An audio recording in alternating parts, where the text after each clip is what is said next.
Hi everyone, I'm Angela Stockman. And I'm Ellen Phi Gray. And we are excited that you're joining us for Hacking School Culture, Designing Compassionate Classrooms. This course unfolds over a series of multiple sessions. So we wanted to take just a couple of minutes to welcome you, help you settle in, and get a sense of how everything is going to kind of transpire over the course of the entire series. So what you're going to notice is that for every single session, there will be a bit of video, a little bit of something to read or think about, and some sort of challenge that will typically involve a tool, a protocol, or a resource that Ellen and I have designed. We plan to overload the course a bit, so there's going to be more here than you probably bargained for. And one of the things that we recommend is that you take some time to skim through the sessions as they're made available, get a sense of what really resonates with you, and start there, begin your work there. We'll make it clear what the outcome is for each session and what the challenge is going to be, what tools we're inviting you to use, and we'd also like you to connect with us on social media or through our Gmail accounts. If you'd like to chat more as you're going. I'm stockmanangela@gmail.com. You can find me on Twitter at Angela Stockman and in the Compassionate Classrooms Facebook group. And where can we find Ellen? And you can find me at Parent with Perspective. Ellen at parentwithperspective.com, which is my website. And I'm on Twitter at Ellen Feig Gray, ELLENFEIGGRAY. Excellent. So we wanted to kind of kick off the course by giving you a little bit of context around why we decided to write this particular book. We're just coming off of our book launch party, which was this morning at Books and Books in Coral Gables, Florida, and we were excited to have a room full of really thoughtful parents and educators and board members in the room. It was exciting.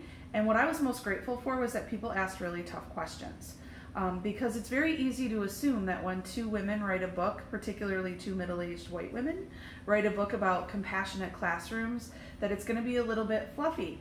And that is not really what we want to communicate with our book. So what excited me about writing this particular piece with Ellen was that it gave me an opportunity to make this very practical for teachers, because I spend a lot of time working in classrooms beside teachers around the issue of writing. But in that work, I get to know teachers very well and the students that they're supporting, and I see a lot of the challenges that they're facing. And a lot of what people are talking about right now are both concerns and opportunities relevant to creating more compassion in their classrooms. But we don't really have a solid definition of what compassion is, and so we kind of reduce it to a feeling that we have. We feel compassionate toward other people, or specific behavior. I need to be nice to my students. I need to make sure that I don't yell at them. And for a long time, Ellen and I'll let her say more about that, have been talking about what a truly compassionate classroom demands of us. And the fact that we need practical approaches, concrete strategies, skills, activities, resources, tools, in order to define what a compassionate classroom is, set goals to create one, and then kind of assess and reflect and strive to get better at it along the way, as imperfectly as we all do. And that's a big part of the conversation. So that's why I wanted to write this book, was to make something that seemed very ethereal, much more practical, so that people can feel as if they're moving the needle and we're actually making a difference and we're gaining some sense of efficacy around an issue that I think a lot of people are kind of grappling with right now. How are you? So, Angela and I have really been having this conversation for about 10 years and finally decided to turn it into a book. I listen to a lot of parents who tell me about how anxious their kids are for a variety of reasons. I listen to a lot of parents talking about how frustrated they are, not being able to really communicate their child's needs to their kids' teachers, and how they feel kind of left out of the conversation, sometimes about school culture. And so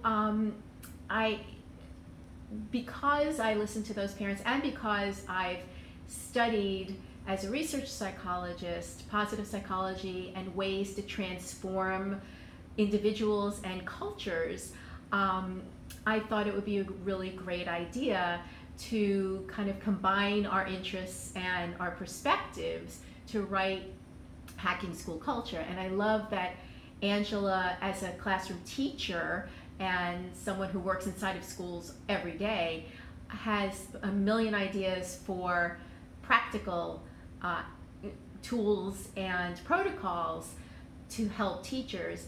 And I, as a psychology researcher, feel, and have always felt as a psychology researcher and a parent, that teachers really need a lot of support. And so my personal motivation is to help support teachers and help them give themselves permission to be human. That's a big concept in positive psychology. And yeah, it has to do with self-compassion and giving yourself a break and trying to avoid compassion fatigue. And we'll talk about that later in the course. But that was one of my personal motivations, to kind of bridge the gap between parents, teachers, administrators, and have this shared conversation about improving culture for the kids that we all want to feel better and succeed, and we want the teachers to feel better and succeed in their work too. So that's why I'm in this. Yeah, at our book launch party today, someone who I just met today for the very first time, but who has done a lot of work in the areas of nonviolent communication, and who has been deeply researching these areas for a very long time, said to me, the reason why we really need to be pursuing this conversation is because we need our students to learn better. And our kids can't learn when they're feeling afraid. And as someone who facilitates professional learning every day, I can tell you, teachers can't learn when they're feeling afraid. And I know that Ellen can probably say that parents can't learn when they're feeling afraid. That's right. And so we're excited that you're here, because we have a good sense that the people who are joining us for this course are people who are committed to being learners. And they're also probably the people who are really capable of continuing these conversations in ways that are respectful and non-shaming, and that can really help to carry this message well. So start with the first session whenever you're ready. Move through the course at a pace that makes sense to you. If you need to pause and take a break and come back after the end of your crazy semester or your crazy winter or your crazy summer, that's absolutely fine. You have unlimited access. The resources will always remain available to you. And again, come join us on the Compassionate Classrooms Facebook page if you want to talk about this more, or contact us through email. We also have a blog, compassionateclassrooms.org. You're welcome to subscribe. There's actually some free bennies for people who do. We send a Sunday shout out every week, and anything that we're designing for our work on the ground, we tend to share inside of that space as well. So we're glad that you're here, and we look forward to learning with you. See you in the next session. All right. Thank you.